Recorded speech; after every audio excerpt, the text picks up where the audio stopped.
الحمدللہ والصلاة والسلام علی رسول اللہ صلی اللہ علیہ وسلم۔ صورتوں کے خلاصے کے ساتھ حاضر خدمت۔ آج سورہ انفطار کا خلاصہ ہے جو کہ پیش کرتے ہیں۔ سورہ انفطار مکی سورہ ہے، سورہ نازعات کے بعد نازل ہوئی۔ ترتیب تلاوت میں اس کا نمبر 82 بنتا ہے اور نزول میں بھی اس کا نمبر 82 ہے۔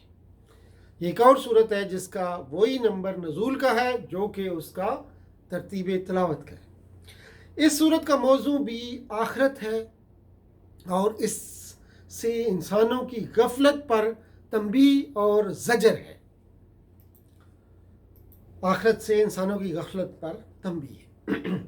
اس میں سب سے پہلے قیامت کا نقشہ کھینچا گیا ہے اور یہ بتایا گیا ہے کہ جب وہ پیش آ جائے گا تو ہر شخص کے سامنے اس کا کیا دھرا سب آ جائے گا۔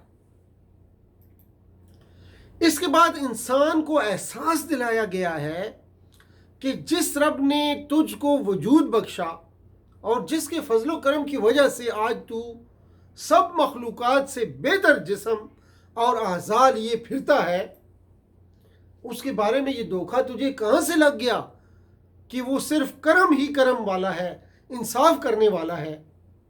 اس کے کرم کے معنی یہ تو نہیں ہے کہ اس کے انصاف سے بے خوف ہو جائے۔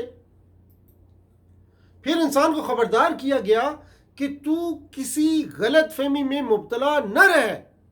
تیرا پورا اعمال نامہ تیار کیا جا رہا ہے اور نہایت معتبر کاتب ہر وقت تیری تمام حرکات و سکنات کو نوٹ کر رہے ہیں۔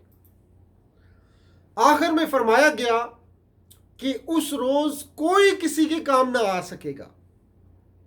فیصلے کے اختیارات بالکل اللہ کے ہاتھ میں ہوں گے۔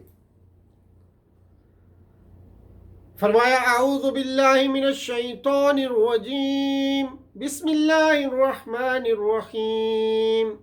اذا السماء انفطرت واذا الكواكب انتثرت واذا البحار فجرت واذا القبور بعثرت علمت نفس ما قدمت واخرت يا أيها الإنسان ما غرك بربك الكريم الذي خلق فسواك فعدلك صدق اللہ العظیم الی الآخر سورہ۔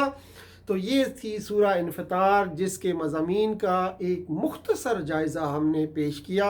انشاءاللہ آگے ہمارا یہ سفر جاری رہے گا۔ سبحان ربک رب العزت عما یصفون وسلام علی المرسلین والحمد للہ رب العالمین، والسلام علیکم ورحمۃ اللہ وبرکاتہ۔